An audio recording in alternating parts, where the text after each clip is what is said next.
Welcome to the History Slam podcast from ActiveHistory.ca. Here is your host, Sean Graham.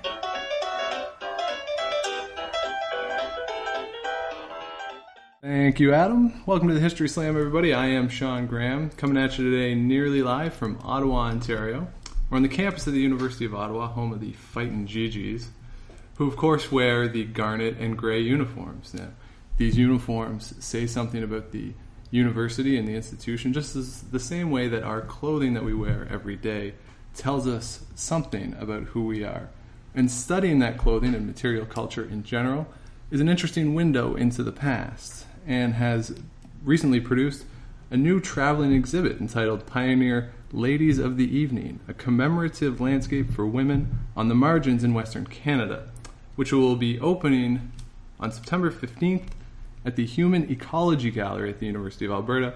So who better to bring in to talk about it than the creator of that exhibit, the Grant Notley Postdoctoral Fellow at the University of Alberta, Laurie Bertram. Welcome to the podcast. Thank you very much. Thanks for doing this. It's great to be here. So I like to always start with the definition of what we're talking about. So you study material culture. How would you define material culture? That's a good question. Material culture, the way that I've been approaching it in my own research, is basically how the physical world informs different historical developments. So any aspect of the physical world falls into the realm of material culture. So this means that you're not only talking about smaller objects or, more kind of like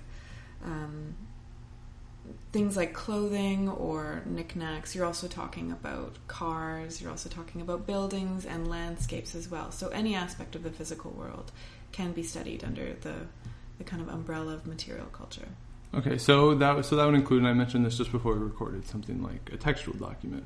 You can read it for the actual words on the page, but you can also examine it for the condition it's in. Yeah, absolutely. So, for example, in Iceland, they have a lot of their oldest manuscripts, the oldest sources for the Icelandic sagas, are on calfskin, and people study those texts as objects as well, and they don't look so much at the words, but they look at you can also look at the composition of those texts. Mm-hmm.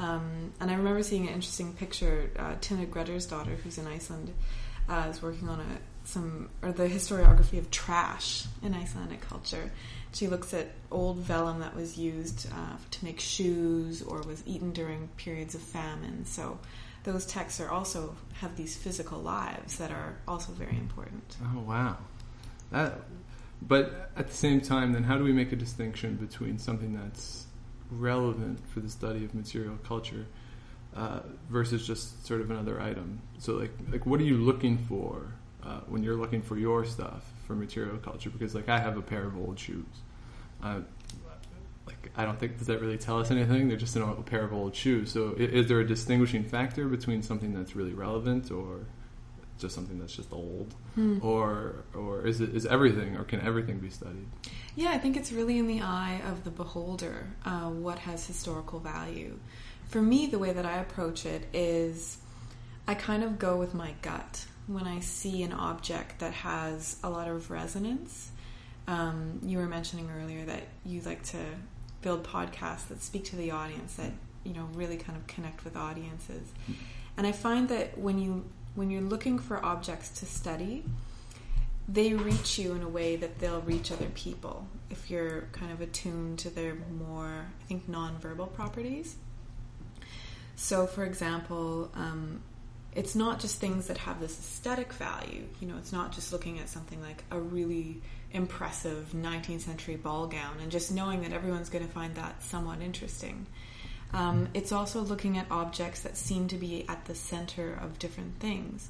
So, for example, I've shifted my focus from things like clothing in my postdoc to fishing tools, Icelandic Aboriginal fishing tools on Lake Winnipeg. And it's not that the objects themselves, like one of the tools I'm studying is just a really long pole. And it's not that it is inherently interesting, especially when you look at it. The aesthetics of it are very poor. But it's that it's at the center of this really intense economy And it's this vital object that's reused and over and over again, and also is like an important part of people's lives. So it depends on what you're interested in, but I think when you look at the different dimensions of objects, you tap into their potential to tell you about different kinds of histories. Mm-hmm. Now, so you mentioned this, like this fishing pole is at the center of this story that you're telling now, and I met you at the CHA back in May, and I told you this at the time, and I'll put this on the podcast. It was the best presentation I saw while I was there. Thank you. Like bar none, and I'll include mine, even though I didn't see mine. I mean, I was in the room for mine, so I kind of know how it went, and it just blew me away. And I think that the truest sign that it was really good is because it was the end of the day. And I had been up since, 5:30 or 6 o'clock that morning. It was the last session. I think it was the last session of the afternoon. But it was definitely an afternoon session. I had been falling asleep, since I was done at 11:30 or whatever. And then I come in, and not only am I engaged, but I was just almost transfixed by that presentation. And one of the things you said there was that this new exhibit that is now traveling around, which has been in Winnipeg, and now is moving out to Edmonton. Mm-hmm. You're trying to take women who are at the margins of society and put them at the center. So the same way, say, this fishing pole could be seen as just this extra item, but it's actually at the center of a really important economy. Now, in trying to take these items and put them at the center of the story, do you perhaps necessarily exclude other items, and you're doing to other things what you are trying to avoid to happen to the items that you're studying? Mm-hmm. That's an interesting question. The objects that I chose to show, I guess the main objects that I was showing were images. These beautiful old mugshots that I came across when I was researching my PhD and my forthcoming manuscript, or my upcoming manuscript. And I was searching for this Icelandic woman who had been arrested for assault causing bodily harm in 1878. And she beat up a local madam in Winnipeg with a broomstick. And it was a really impressive case, and usually in the sex trade during that period, and still now, people would try to push women into sex trade work by hiring them for a different purpose. So you get hired as like a waitress but at a strip club, but then eventually you end up, working other jobs. And so this woman had been hired as a laundress, and the madam was trying to push her into other work by withholding wages. So I went looking for her picture, and I couldn't find her. She was too early for the mugshots at the Winnipeg Police Archives. But I found these other women in these mugshots, and this was before they really had kind of the front profile, side profile, really kind of almost stark or cold formatting. Mm-hmm. And they were taking mugshots more like portraits. So I was kind of interested in this relationship between the mugshot, as in capturing the image of the criminal, versus the portrait, which is capturing the image of someone who is valued. Right. So it's like at the mall? Yeah. Like I go to the mall and get my picture taken, and this is what they're doing to these people? Well, kind of. It's more about how we see them. Mm. And when I started to reframe these images, I just hired a photographic specialist to just blow them up really big and then to change the borders. And all of a sudden, they looked like heritage portraits, not like mugshots. You couldn't tell they were mugshots anymore. Oh, wow. And one of the most fascinating objects in that image was the clothing of the women and their hair. And there was one madam in particular named Edna Floyd, who is just staring into the lens of the camera, and she's kind of got her head tilted back and her mouth is slightly open, and she looks like $1 million. She looks amazing. She's got this really elaborate hairdo. She's got a huge hat on with these black osprey feathers just coming over the top. She's got a beautiful fur collar on. And she was busted in the middle of the night. This mugshot was taken. She didn't really have time to prepare, but she still looked amazing. How many celebrities today wish they had that? Yeah, I know, eh? Yeah, good old days. Yeah. But so I was just really impressed with the way that these women not only met the camera, this police camera that was trying to capture their image to incarcerate them kind of permanently. They used mugshots to track people as they moved between cities. But they were also a record of what they were wearing that day.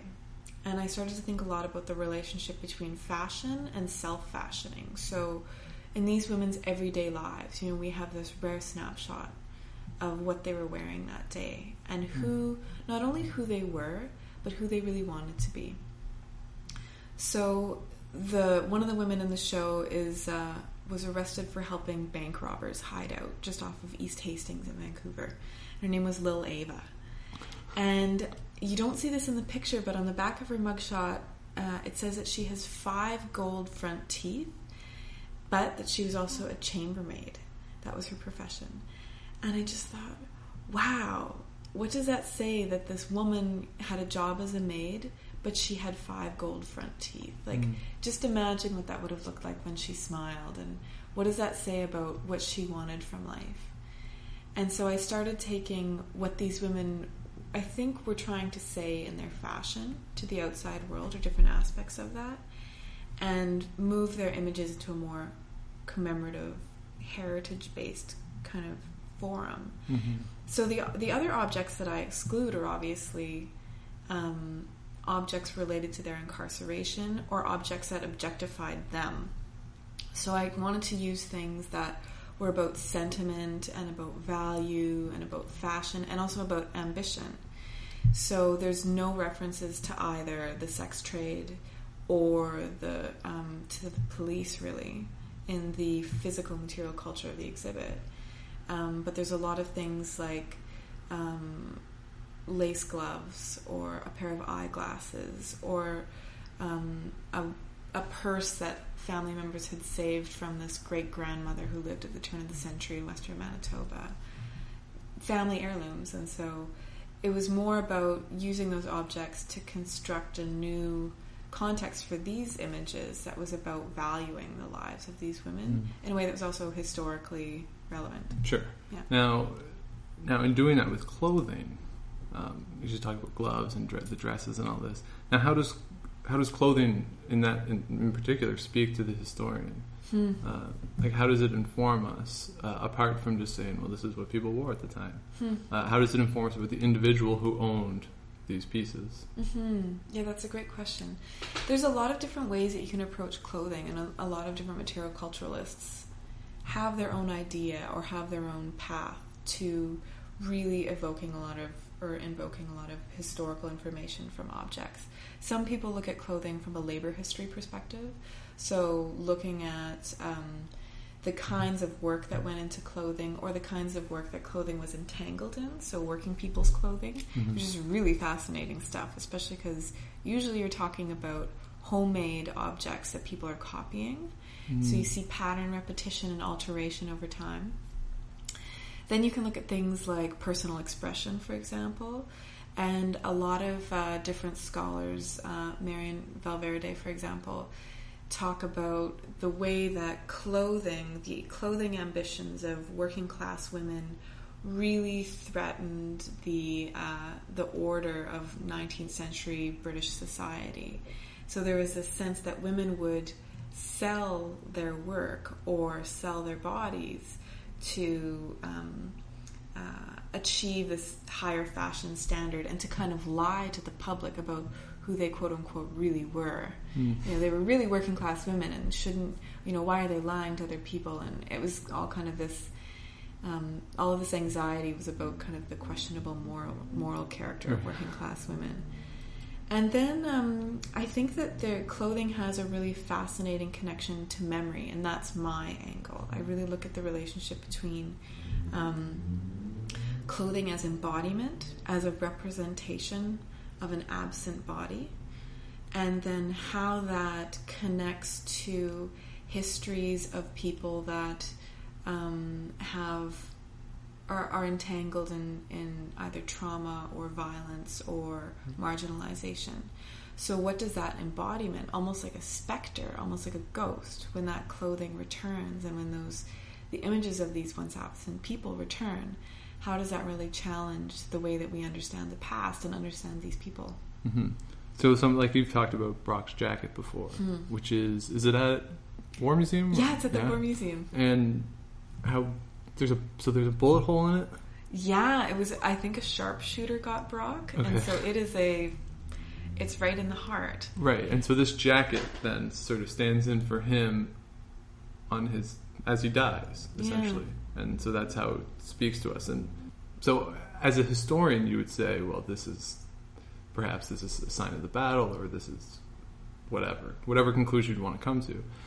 Now, you and I have had, I said this before and I'll say it again, perhaps too many years of school, but let's say just to the public, to the sort of just a person going to see that item or any item. Like, I know I've been to the Rock and Roll Hall of Fame and they have like people's t-shirts that they wore at like junior high graduation, and even though it seems like such an innocuous item that who would care about this, it's actually kind of interesting to see it for some reason. I can't explain it. So, I mean, but as a member of the public, like, what do you think the public gets out of it, and why do you think they're drawn to clothing? Well, it's interesting because people engage with clothing in a range of different ways. And it depends on a variety of factors, but one of those factors is what is the relationship between that clothing and the human body. So there's a real difference between, say, for example, showing a pair of Napoleon's socks. Mm-hmm. Which would look like baby socks. They're amazing. Yeah. You should see them. They're the Battershoe Museum. They're one of my favorite objects in Toronto. And then seeing the coat that Brock was killed in. Mm-hmm. And the difference between those two is that the coat is affiliated with trauma. And the human brain, the way that we process data related to trauma, is really distinct from the way that we process other kinds of memory and other kinds of data. So, long story short, anytime we encounter something that has a pretty close connection to a traumatic episode that we would kind of see ourselves in, our brains process it in a way that's a lot like post-traumatic stress syndrome. If you look at some of the hallmarks of post-traumatic stress syndrome, you'll also see people processing that information in a way that reflects those kinds of brain processes. So fixation, obsession, fear or ambivalence. So when you hold up something like, for example, a pair of Napoleon socks, people say, oh, wow, Napoleon was really famous. That's really interesting. Mm-hmm. But Brock's coat has this weird power with people. And people at the presentation were talking about this afterwards, that one man mentioned his friend who just likes to go and stare at the coat, and they're just like looking at the bullet hole, and you're so fixated. And that's because it's related to death. Mm. And so we will process that information and process that object in our minds in a way that's very distinct. So another thing that these objects do is they not only materialize kind of the literal death, so with Brock we can see the bullet hole, but they also are like ghosts. It's the form of absent bodies that we see when we look at the material culture of trauma. And so in the presentation I talked a bit about Ishiyuchi Miyako, who's a big Japanese photographer, and her most recent project that showed at UBC was the clothing of Hiroshima. Mm-hmm. And she basically just took objects from the Hiroshima Peace Museum and put them in a light box and then photographed them. And some of the most powerful and unsettling things that she photographs are these dresses and dissolving shirts. And it's not so much that they directly bear the marks of, say, the human body, but they bear the marks of the blast, the passage of time, the shape of the person. And so they become these really rich, not really documents, but more like contact points where people can engage in a history that is very difficult sometimes to comprehend and to really visualize and to capture in your mind. Now you mentioned Hiroshima. my favorite part of your presentation, which I don't know if the word favorite is appropriate, but you told the story about the lunchbox, which was going to be on display at somewhere in Washington? The Smithsonian, yeah. At a World War II exhibit on the Enola Gay, right. Yeah. And the plan, if I remember right, was just to have in one of the rooms just this lunchbox which this little girl had been holding, if I'm right, during she was just walking down the street and she had her lunch with her, and then the bomb goes off. Yeah. So the lunchbox is mangled, but there's still sort of the remnants of the food inside. Yeah. And the plan was just to have this in this one room, and then now refresh my memory. People were upset at this. Oh, they were really angry. So the Enola Gay exhibition was an exhibit that was planned to happen at the Smithsonian in the early 90s.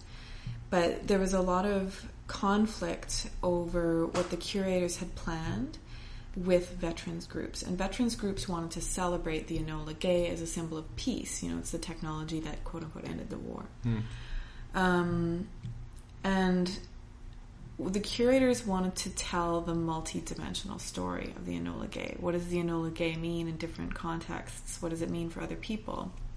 And so they wanted to tell the story of the people of Hiroshima and Nagasaki. And so the lunchbox, there's actually two, but the one that was going to be presented at the Smithsonian, I think, belonged to Reiko Watanabe, who was a 14-year-old schoolgirl. And they were going to have the Enola Gay, in this big room, and it's a really huge object and really physically impressive. And then they were going to have this second room, and it would just be totally empty, except at the middle would be this lunchbox. This poor girl was never even found. Her body was never found. But inside is like the carbonized lunch. And so the curators, I think, really wanted to show that the Enola Gay has this double meaning, and it's with it all the time.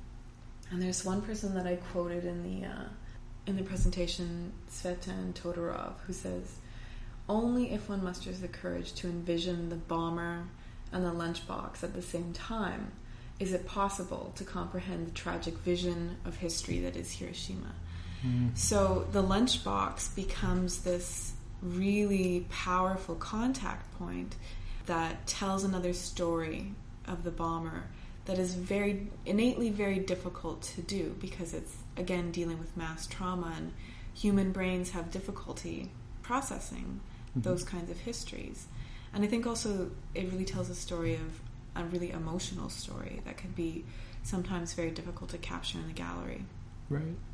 But at some point with trauma and the stuff you're looking at, where's the line between trying to understand the story and understand the past and just basically bring this to public attention versus sensationalizing?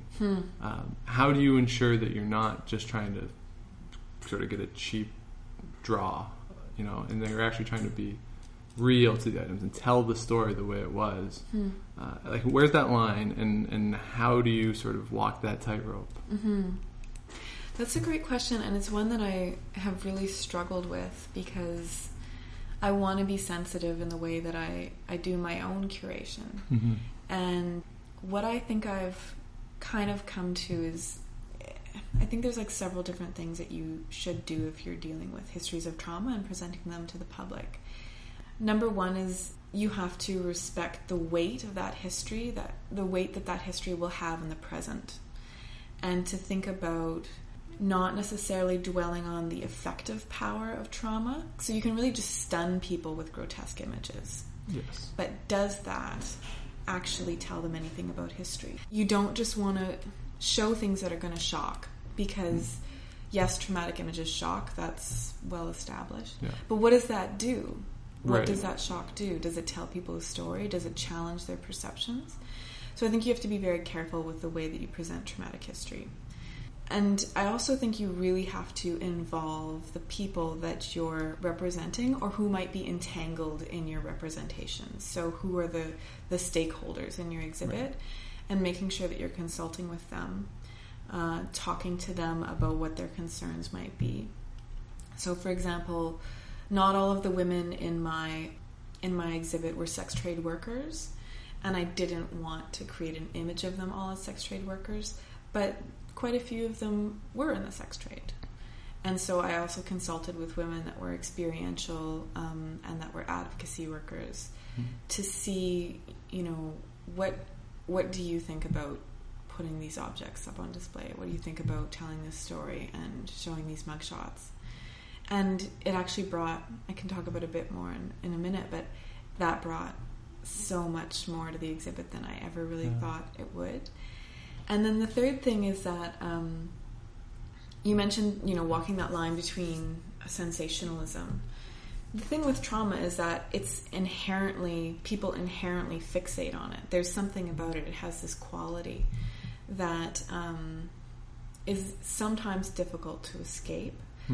But I think as long as you are cognizant of the fact that this is part of what you're showing, you're going to be also showing people that stuff that they're going to process in particular ways, and think about how do I make the most of that in terms of telling the historical story. Right. I think it's more about overcoming challenges and then picking up new and unique opportunities to approach public history in really exciting ways that I think would be really effective. Right. Yeah, because there's definitely a difference between, say, like they've had documentaries recently about people with terminal cancer, and they followed them around and actually showed them dying. Yeah. Like there's a difference between that and like a snuff film, right? Like there's a clear difference, and it's just so as long as you treat the trauma in an appropriate way, I think people will find it acceptable. But you could also take a snuff film and show it as a commemorative film, to show it as like a document of violence against women. I mean, you have to be so careful if you show images associated with death, because there is always a tendency in those images to really objectify and dehumanize the person. So I recently taught a course at the University of Toronto on trauma and memory, and I decided, and it was the period 1780 to 2000, so there's a lot of images of death because it's the advent of photography. But I decided in the course I'm not going to show images of death, and it's because I knew that those would dominate in ways that weren't helpful for learning and weren't helpful to the discussion.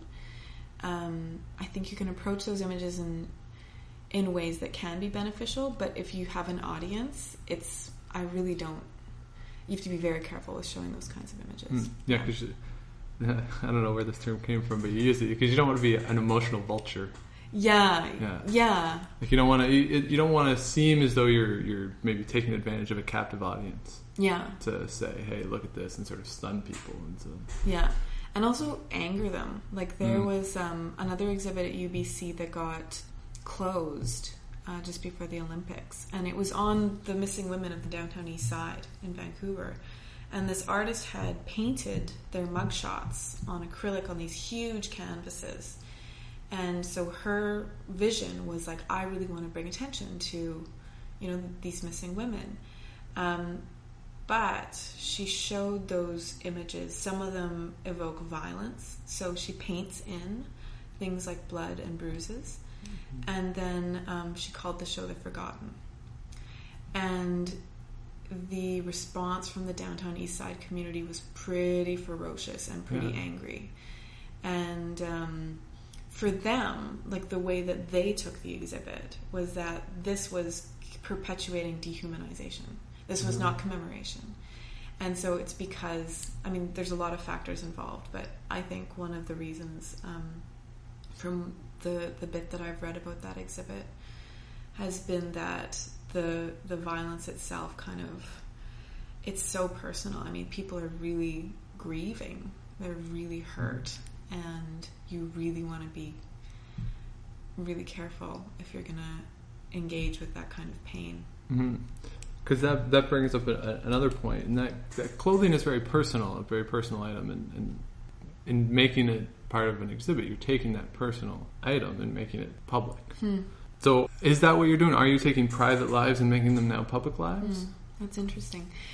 Yeah, in a way I am. Because I'm thinking even something like let's say Napoleon stocks, right? Like, sure, Napoleon is a public figure, was an important guy, but he also had a private life. And is it fair to the person of the past to take these private things and now make them basically for sale in public consumption? I mean, does that alter what they wanted? I mean, I know that we're just trying to understand the people as they were, but at some point they were people, and I think we all sort of value our privacy. And if for whatever reason I become notable, which I probably won't, but if let's say something ever happens where I become notable, I don't know if I want my underwear on display at a museum in 200 years, right? Like so at what point do we owe it to the people to maybe keep their private lives private? That's a really good question, and that's something I really struggled with throughout this exhibit. That was when I was building it. I really thought a lot about what would these women want, and what their families might think if they walk in and they're like, oh, that's great grandma, she was making pornography during World War II or World War I. Yeah, and those people are out there. I mean, if you find my grandmother, just leave her alone. That's good. We're fine. I don't need that. Yeah. So I thought about that a lot, and I thought about that particularly in the context of Western Canada and who we remember in Western Canada and why, and then, of course, who we don't remember and why. So I thought about why these women were important, what their personal lives, kind of the weight of their personal lives in the present. And I thought a lot about the idea of legacy. What is the legacy of criminalized women in Canada? What do we inherit through their legacy? And in one aspect of their life, it's about their kind of private lives, their personal lives.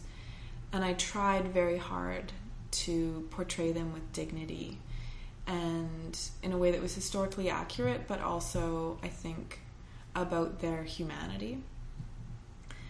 And then I thought about the privacy concerns. Mugshots in Manitoba aren't governed under the Privacy Act, and at least in the archive I was working with. And so I didn't have any, problems legally with showing these, but I had some ethical concerns. And so what I did, because I don't have a mugshot, I wanted to talk to somebody that did, and what they would think about their mugshot showing up in 110 years, 120 years in a gallery. So I met with this woman in Winnipeg who's named Debbie Cumby, and she's a outreach worker for it's a youth center in the north end of Winnipeg, but they have this amazing sex trade worker outreach program, and Debbie works for them. And she's also experiential. She talks about this in her own public appearances. I won't go into it too much, but she had, she'd been arrested quite a few times. And so I showed her the images, and the first thing she said was, "Oh, look at their hats. Like, they let them keep their hats on." And I was like, oh, I really thought about that. And I told her a bit about the women. I told them about their arrests, and she recognized so much about the way that things are now. I asked her, I was like, so what do you think about me showing these in public? She said, I think it's great. I think it's a great idea. And so that was just one consultation I thought about quite a bit. And then I was thinking quite a bit also about not really the ethical implications of showing the images, but the ethical implications of not showing the images. So there's this idea in Canada, we have this whole, especially in Western Canada, there's this mythology about the sex trade and criminalized women. I'm from Winnipeg, and so I grew up with the disappearance and murder of so many young women. And it was always in the city, beyond the families and the immediate neighborhoods that knew the women personally. The rest of the city didn't care. They didn't care that there had been this loss of life. And I thought a lot about how those women's deaths were made acceptable, or how people kind of rationalized them. And often they would point to things like the idea that the women were in the sex trade, or that at one time they'd been arrested, or the fact that some of them were in the sex trade, not all of them. And so somehow this equals death in Western Manitoba or in Western Canada. Somehow, if you're in the sex trade in the 1990s and the early 2000s, you can expect to die, or that this is somehow part of the equation. Right. And so I was working a lot with Giorgio Agamben's idea about homo sacra in the state of exception. What is the mental architecture of the Holocaust? Why do we create, or why do these situations come up in societies where it's okay to kill certain people? And I thought a lot about what Judith Butler writes in Precarious Life, that mourning is a sign of humanization of value, and it can also be a sign of resistance. So you're resisting the dehumanization of people when you value their lives and their deaths, when you're affected by them. Very briefly, I was organizing Take Back the Night for several years in Winnipeg during my undergrad. And one of those years I worked with Debbie, and she brought so many women who were street involved to the march and just took it over, and it was the most amazing experience. And one of the people that came the night before and was painting signs was a transgendered person who worked in the sex trade also, but was also a very important person in the city, very creative person, well respected by a lot of people. And I remember seeing, his name was Davis B, or her name was Davis B, or her name in Winnipeg during that time. And I remember seeing her painting signs, down on her hands and knees with the paint, and we had all these posters out and stuff like that. And I was walking up the stairs and I just looked down and I saw her painting. And I think that was the last time anyone saw her alive. Oh, wow. And I think it was about a couple of weeks later, they found her body outside of Portage La Prairie in a field. And I thought about that a lot, especially when the newspaper coverage that came out about her death or his death was just really crass and horrible. Right. And there's since been an arrest very recently made in the murder, but I thought a lot about what makes that okay. What makes it okay for two people to be in one space, and when one gets murdered, it's not really that much of a problem in the eyes of society. So I guess what I'm trying to say is, what I thought about when I saw these images was, these images, our inheritance can be with these images, or their real power is to challenge the way that we look at people on the margins, and then to challenge also those categories of meaningful and meaningless life. And so although I had these concerns about those kinds of, sharing these personal details of these people, I thought, especially because 100 years had passed for all of them, the living memory of them is gone. Right. What do we have when we look at their faces now? What do they give us, and what do they say?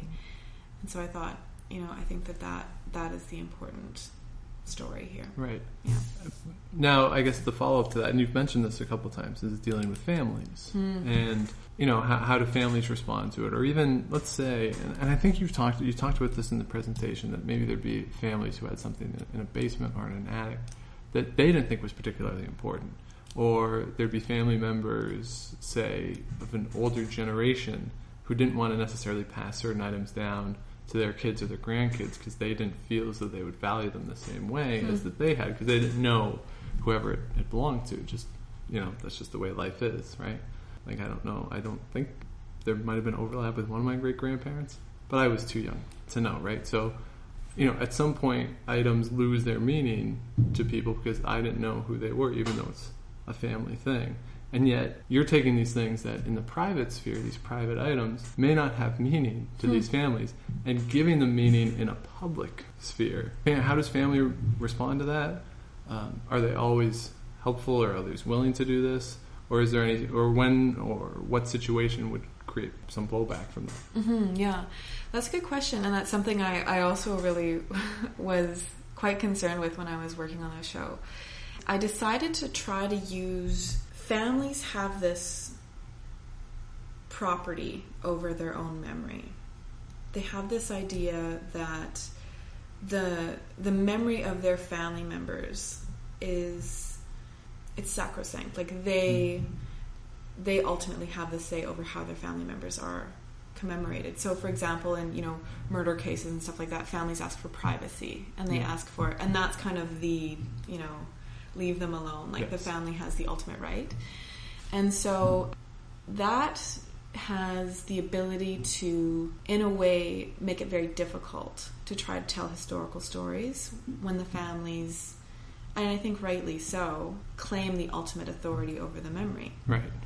Maybe it's just recently, whenever there's like a horrible murder, especially if it's a kid, the media just camps out in front of the family's house. Yes.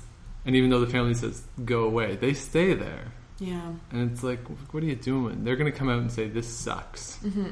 Well, they'll probably say something like worse than that. But like, what else do you expect? You're not going to get some great soundbite out of them. Just leave them alone. Mm-hmm. And maybe it's just because it's the media. And as sort of a historian, it'd be a different situation. But, I think it'd be important that you don't become like the media is in these situations, right? Yeah, absolutely, absolutely. And I think that there's a way to approach that with respecting families and respecting family memory in a way that actually contributes to telling the story of the past rather than hides it or makes it more difficult to do. So one of the things I tried to do in the show was to invoke family memory quite a bit. So a lot of the material culture in the show are these like little family objects. And I was really thrilled. A lot of people in Manitoba really wanted their family's objects to go into the show. Okay. Like the one, Edna Floyd, that madam that I told you about with the fabulous hat and the amazing hair. The mother of the gallery curator was like telling me to take things. She's like, please take this baptismal cup from my great-grandfather from 1898. Please put it in the show. And it ended up in the brothel scene, like in the brothel bust scene. Okay. Because it says love the giver. It's this Victorian, little memento. And I wanted to use that object to talk about the sometimes beneficial relationship between madams and their clients, and also sex trade workers and their clients. Men would sometimes fund women to start up their own businesses or to exit the sex trade. So that object, though it was a family object, could really tell these other stories about sentiment, Mm-hmm. And I was just amazed, people really wanted their family's stuff to tell these stories, even though these weren't their family members. So I thought about also how women, the families of missing and murdered women in Canada, have been the number one advocates all of the time for those women. When you look at all of the protests in the 1990s and the early 2000s, trying to get people to notice and to care and to really challenge that systemic dehumanization, the families are the ones that are doing it. Right. So in a way, family memory is actually very radical. It can be very radical, especially when it confronts normalized ideas about who counts and who doesn't, and then also the claims of the nation to support and to protect its citizens. Right. So these family members and their memories were actually really about kind of protest. So I started to really use sentiment and family objects in the show to try to tap into that. And it's interesting too, because as historians and as curators, we have a really changing relationship to a lot of the families that we would be involved in. So for example, the Brock coat at the National War Museum was obviously treasured by Brock's family in his mourning family in Britain for many generations. And it was this, for the people that had a living memory of him, obviously it would be a memento of his life and death. Mm-hmm. And then for the people that inherited the memory, it was probably part of family identity. There's a lot of different layers that would be there. But then it reaches a point in the family memory where its value has plummeted. Mm-hmm. And people are concerned that generations won't inherit the same kind of value or the same story that they want to tell. So the value of that object is in jeopardy in this family kind of sentimental economy. Yeah. And so they decided at that point, and I believe it was in the 1960s, to send the coat to Canada. And now it's in this place of prominence in the National War Museum. And it's amazing because in a way then the nation stepped in, or this kind of national kind of heritage landscape was the one that took on this object after its relevance within the family had declined. It really sounds like a great show. I'm not in Edmonton, but you said it might come to Toronto. Mm-hmm. That you're working on that. So if it comes to Toronto, definitely check it out. So you're in Ottawa right now. You're working on some new stuff. Mm-hmm. You're working at LAC right now. Yeah. And I don't know, can you talk about your trip? Because this sounds cool too. So you're going to Iceland. I am, yeah. I'm leaving in a couple of days. Yeah. And so you're just going, and this is part of your other work in Icelandic Native cultural relations? Mm-hmm, yeah. So the plan is to just go and, you said, drive around? Yeah. Well, this is the greatest research trip ever. How do we get in on this? Trip, Yeah, I mean, you're just playing like Don Henley's. You're going down the highway in Iceland. What? It's really exciting. I mean, as a historian, it's kind of the dream trip. Yeah. What I'm studying, one of the chapters in my new project is about, well, right now I'm in Ottawa studying one chapter on Icelanders that fought Louis Riel during the Northwest Rebellion. Oh, wow. So Icelanders kind of against Native people. Okay. And then this next chapter is about close Icelandic Aboriginal relationships in the freshwater fisheries in Manitoba. And so one of the things that's important to know about that economy in Manitoba is that the winter economy was almost entirely dependent on Aboriginal technology and transport methods until, it still is to some extent. And Icelanders are, a nation of fishermen or fisher people. There's also a lot of ladies involved in the fishing industry. It's interesting because the Icelanders in Manitoba were looking at these Aboriginal tools and were like, oh, that's such a good idea. I really like that. It works so well. So they sent descriptions of them back to Iceland. And now there's people in northern Iceland that fish with Aboriginal fishing tools still to this day. Oh, wow. Yeah, so that's one of the elements I'm looking at is the export of Aboriginal technology to Europe and then how it shapes European culture. So, for example, snowshoes. You go to anywhere in Europe that has snow, and usually you can track down a pair of snowshoes, and the design comes from North America. Wow. And then also things like beadwork and, some of the imagery and stuff. So it's about that kind of transnational return that, ethnic Aboriginal encounters in North America also affect Europe. Wow, that sounds really cool. Thank you. So enjoy that. Thanks. And safe travels. And the exhibit, Pioneer Ladies of the Evening, a commemorative landscape for women on the margins in Western Canada, is opening in Edmonton at the Human Ecology Gallery, which is on the University of Alberta campus. That's right. Opening on or around September 15th. The show will be up on September 15th, okay. And we're going to have a little opening party. Okay. And you can just check the gallery website for more details. Okay, and that's going to run until November 4th. November 4th. So everyone out in Edmonton, check that out, and hopefully it works out that it comes east now to Toronto at some point.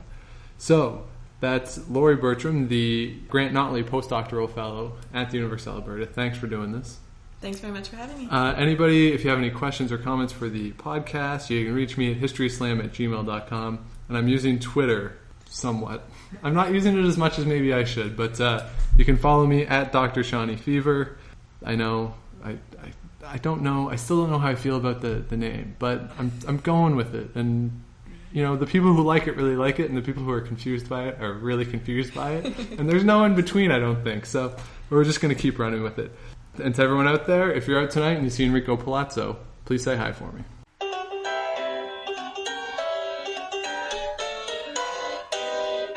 Thanks for listening to the History Slam podcast. Check out ActiveHistory.ca for more features and articles, and be sure to subscribe on iTunes.